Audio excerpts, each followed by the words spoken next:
Hello नमस्कार my dear students, आप सबों को फिर से अपना यूट्यूब चैनल माँ आशा एएस पॉइंट में स्वागत है। माय डियर स्टूडेंट्स, आज की इस क्लास में मैं आपको 12th पॉलिटिकल साइंस के 20 most important subjective question answer कराने वाला हूं, इसलिए आप लोग इस वीडियो को ध्यान से अंत तक देखेंगे। अगर आप हमारे यूट्यूब चैनल पर नए आए हैं प्लीज़ इसको सब्सक्राइब कर लेंगे, लाइक कर देंगे और अपने दोस्तों को भी शेयर करेंगे। तो प्रथम क्वेश्चन क्या है कि शिक्षा विषय संविधान की किस सूची में आता है। देखिए, हम आपको इसका आंसर लिखने का ट्रिक भी बताएंगे, इसलिए आप लोग इसको अच्छे से देखेंगे। तो इसका आंसर लिखेंगे कि भारतीय संविधान में प्रमुख विषयों के लिए अलग अलग सूचियां बनाई गई है। कुछ विषय केंद्र सूची में, कुछ राज्य सूची में तथा कुछ समवर्ती सूची में रखे गए हैं। शिक्षा विषय को संविधान की समवर्ती सूची में रखा गया है। समवर्ती सूची का अर्थ केंद्र और राज्य का सहमति होता है। शिक्षा के संबंध में केंद्र और राज्य दोनों को अधिक प्राप्त है। देखिए, सबसे पहले क्या है, क्वेश्चन को समझिए कि शिक्षा विषय संविधान की किस सूची में आता है, यानी ये शिक्षा जो है ना संविधान के किस सूची में आता है।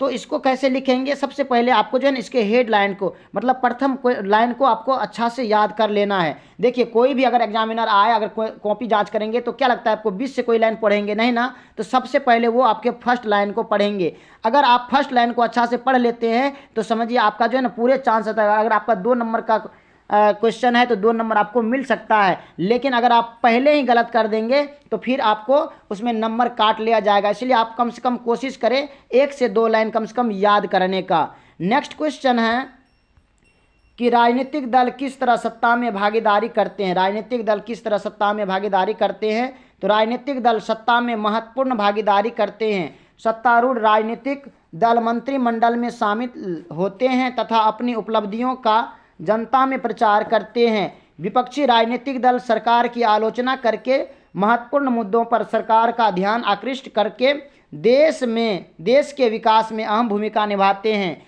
विशेषतः लोकतांत्रिक देशों में राजनीतिक दल सत्ता में विशेष भागीदारी निभाते हैं। अब नेक्स्ट क्वेश्चन है, दल बदल कानून क्या है।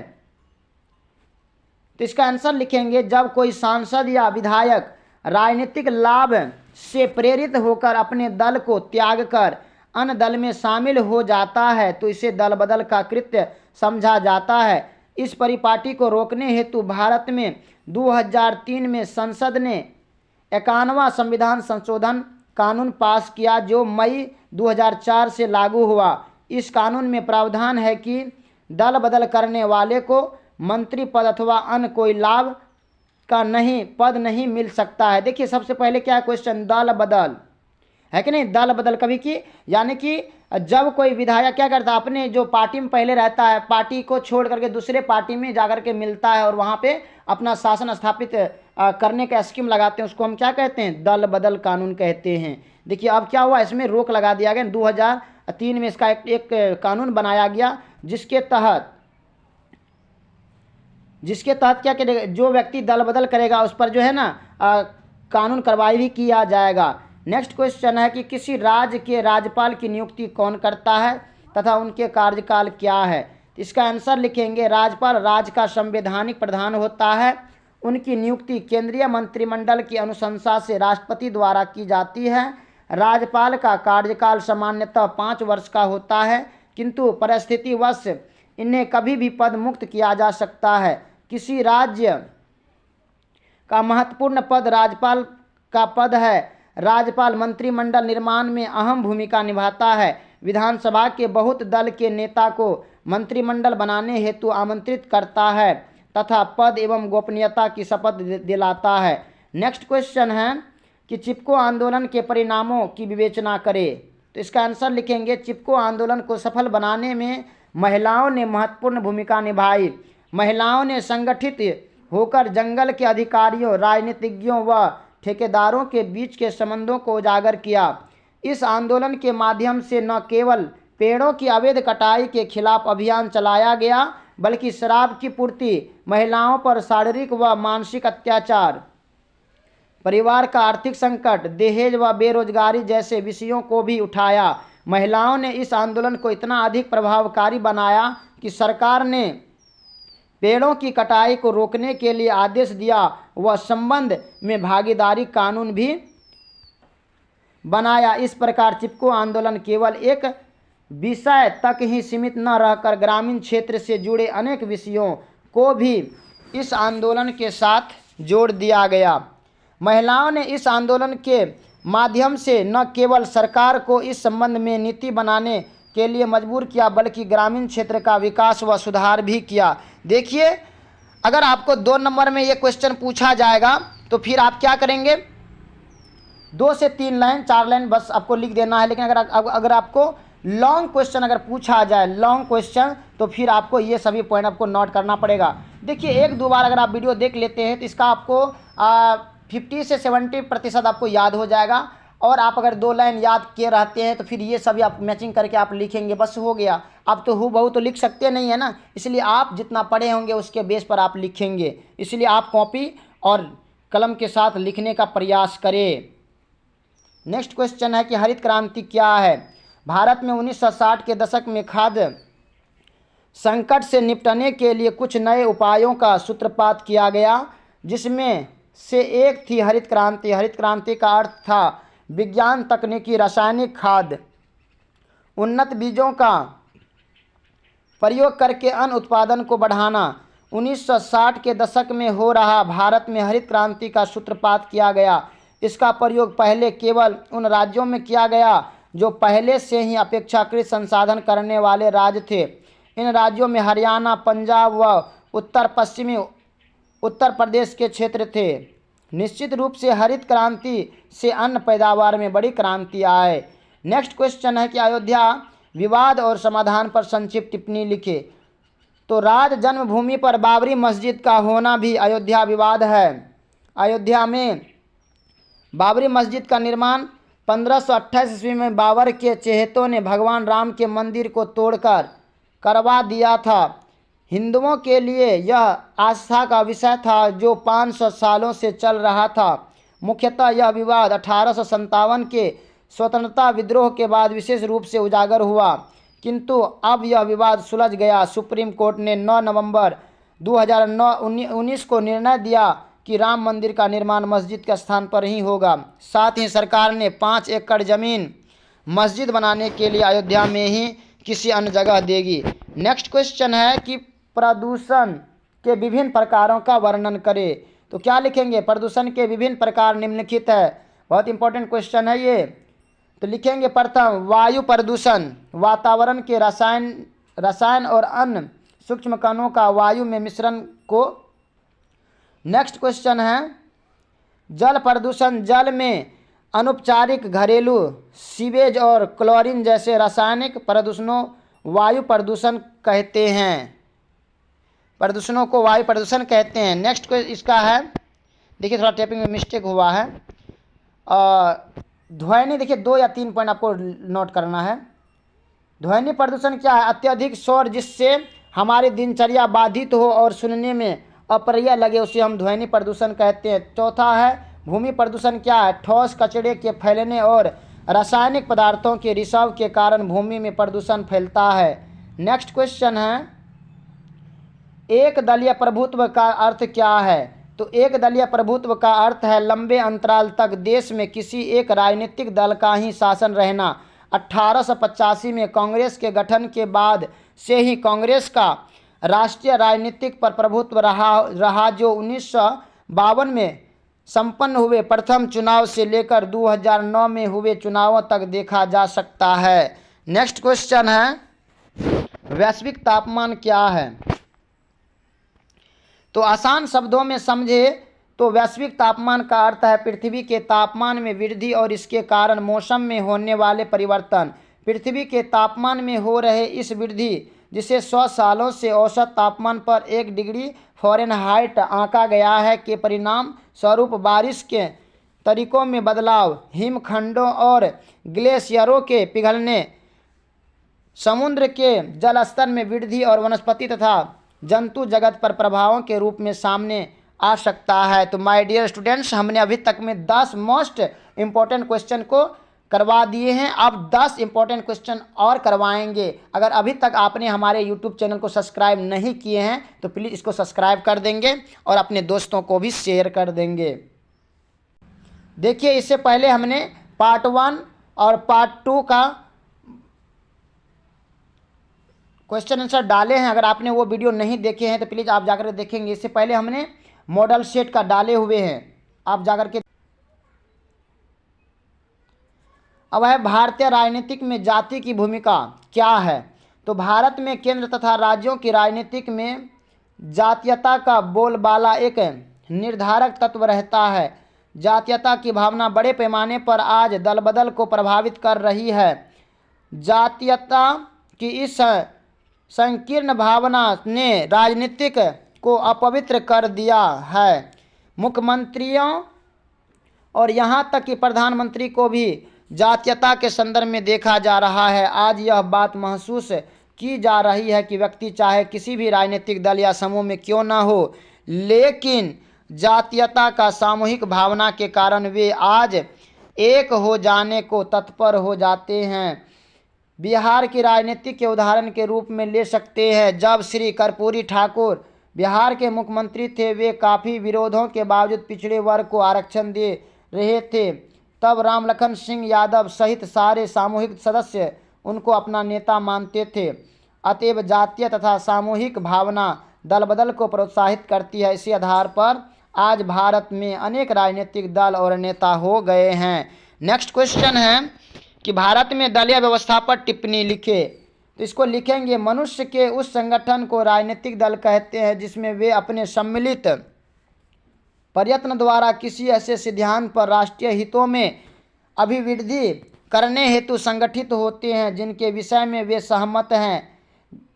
गेटेल के शब्दों में राजनीतिक दल नागरिकों का वह पूर्णतया या आंशिक रूप से व्यवस्थित संगठन है जो एक राजनीतिक इकाई के रूप में कार्य करता है और अपने मताधिकार के प्रयोग द्वारा शासन पर नियंत्रण करने के लक्ष्य से अपने नीति को कार्य रूप देने का प्रयत्न करता है। इस प्रकार प्रत्येक राजनीतिक दल एक निश्चित उद्देश्य होता है जिसके आधार पर वह जनता में लोकप्रिय होकर अपनी सरकार बनाना चाहता है। नेक्स्ट है क्वेश्चन है कि लोकसभा में विपक्ष का नेता कौन होता है, इसके क्या कार्य है। तो विपक्षी दल का कार्य सत्तारूढ़ दल की गलत नीतियों की आलोचना करना है। विरोधी दल लोकसभा में सरकार को सचेष्ट करता है और उसे अपनी गलतियों को सुधारने को बाध्य करता है। विपक्ष यदि सशक्त नहीं होता तो सरकार लोकसभा में निरंकुश हो जाती है और किसी खास वर्ग के हित में कानून बनाती है। लोकसभा के सशक्त विरोधी दल के कारण राज्यसभा द्वारा पारित विधेयक भी संशोधित हो जाता है। अतः लोकसभा में सशक्त विपक्ष की नितांत आवश्यक है। नेक्स्ट क्वेश्चन है, ग्राम पंचायत के कार्यों का वर्णन करें। बहुत इंपॉर्टेंट क्वेश्चन है, इसको आप नोट करेंगे। ग्राम पंचायत की महत्ता भारतीय संविधान में उनकी धारा 40 में स्वीकार की गई है। ग्राम पंचायत की स्थापना प्रत्येक ग्राम में करने की कोशिश की जाती है। अगर किसी ग्राम की आबादी ज़्यादा है तो वहाँ 2 पंचायत की स्थापना की जाती है। यदि आबादी कम है तो कई ग्रामों को मिलाकर भी एक ग्राम पंचायत स्थापित की जाती है। नेक्स्ट क्वेश्चन है कि ग्राम पंचायत के कार्य, इसके कार्य क्या क्या है। तो प्रथम पॉइंट होगा पंचायत क्षेत्र के विकास के लिए वार्षिक योजनाओं को तैयार करना। दूसरा, कृषि और बागवानी का विकास भी और उन्नति करना। तीसरा है मवेशी की नस्ल, कुक्कुट और अन्य पशुधन में सुधार। चौथा है चारागाह का विकास। पांचवा है वृक्षारोपण और चारा विकास। नेक्स्ट क्वेश्चन है, देखिए इसमें चाहे तो आप और भी पॉइंट ऐड कर सकते हैं। नेक्स्ट क्वेश्चन है कि राष्ट्रीय विकास परिषद के क्या कार्य हैं। तो भारत में स्वतंत्रता प्राप्ति के बाद देश को आर्थिक गति के मार्ग पर ले जाने के लिए योजनागत विकास का मॉडल चुना गया। देश के लिए समग्र रूप में योजनाएं बनाने, प्राथमिकताओं का निर्धारण करने तथा संसाधनों का आवंटन करके योजनाओं को कार्यान्वित करने का कार्य निष्पादन करने के लिए मार्च 1950 में एक गैर सांविधिक निकाय के रूप में योजना आयोग का गठन किया गया। योजना आयोग द्वारा तैयार किए गए योजना प्रारूप को राष्ट्रीय विकास परिषद द्वारा अनुमोदित किया जाता था। योजना आयोग यानी कि अब क्या हो गया, नीति आयोग हो गया है, और राष्ट्रीय विकास परिषद दोनों के अध्यक्ष प्रधानमंत्री होते हैं। योजना आयोग में अस्थायी सदस्यों के अतिरिक्त भारत सरकार के वित्त मंत्री, मानव संसाधन विकास मंत्री आदि भी सदस्य होते हैं, जबकि राष्ट्रीय विकास परिषद में राज्यों के मुख्यमंत्रियों सहित योजना आयोग के सदस्य तथा केंद्र सरकार के मंत्रियों को आमंत्रित किया जाता है।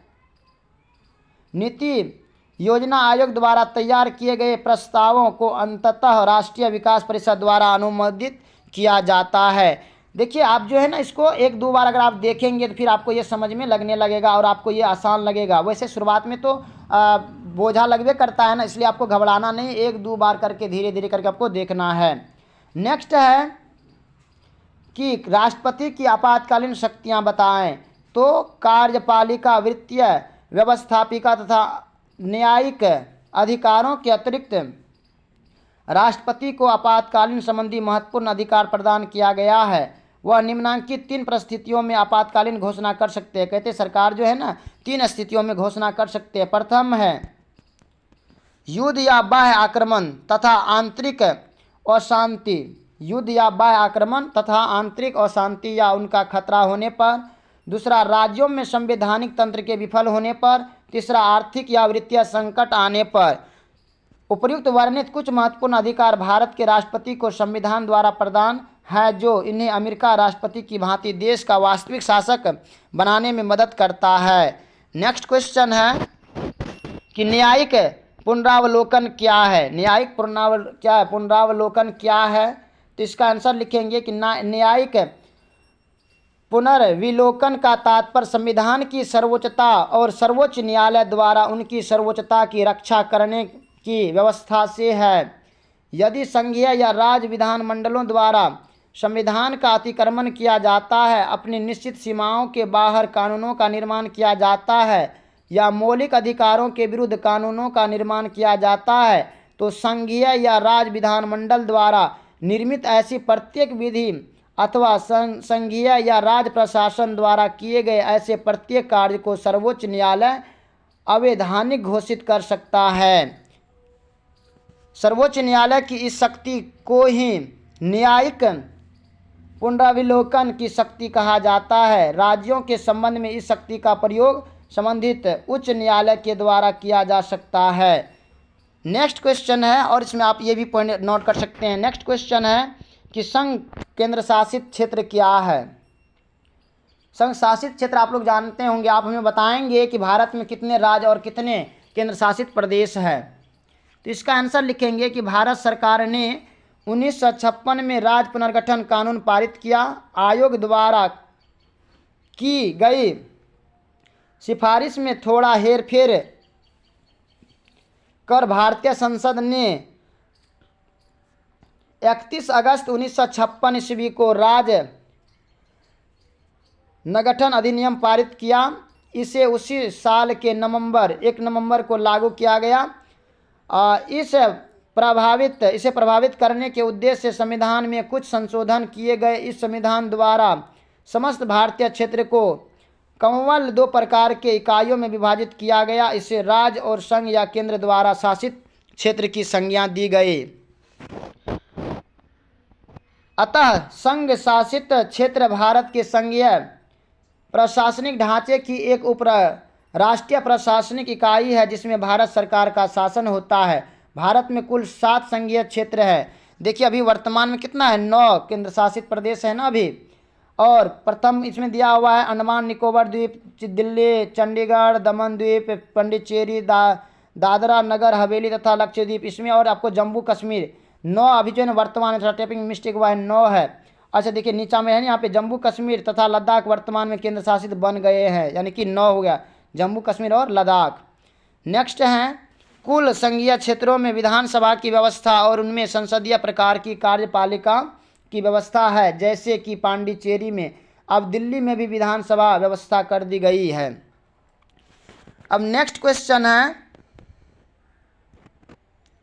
कि गठबंधन सरकार से आप क्या समझते हैं। गठबंधन सरकार से आप क्या समझते हैं? तो भारतीय संसदीय व्यवस्था में सर्वप्रथम केंद्रीय स्तर और राज्य स्तर पर व्यवस्थापिका ने लोकप्रिय सदन यानी कि लोकसभा या विधानसभा के चुनाव होते हैं। इन चुनावों में जब किसी एक राजनीतिक दल को स्पष्ट बहुमत प्राप्त हो जाता है, यह राजनीतिक दल अपना एक नेता चुन लेता है।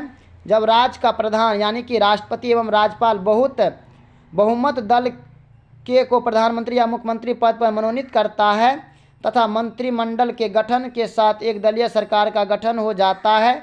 लेकिन जब लोकप्रिय सदन के चुनावों में किसी एक राजनीतिक दल को स्पष्ट बहुमत प्राप्त नहीं होता तो त्रिशंकु लोकसभा या त्रिशंकु विधानसभा की स्थिति बनती है। जब राजनीतिक दलों और दलीय नेताओं के बीच गठबंधन को जन्म देने की प्रक्रिया प्रारंभ होती है और जो गठबंधन न राज्य के विधान को अपने बहुमत से आश्वस्त कर देता है, उस गठबंधन के नेता को सरकार बनाने के लिए आमंत्रित किया जाता है और गठबंधन का नेता प्रधानमंत्री या मुख्यमंत्री मिली जुली सरकार का गठन करता है। इस प्रकार मिली जुली सरकार एक ऐसा सरकार होती है जिसमें कम से कम दो राजनीतिक दलों की भागीदारी होती है। इसमें देखिए कई क्वेश्चनों का आंसर इसमें छिपा हुआ है। अगर आपसे पूछा जाए कि मिली जुली सरकार किसे कहते हैं तो आप ये पॉइंट नोट करेंगे।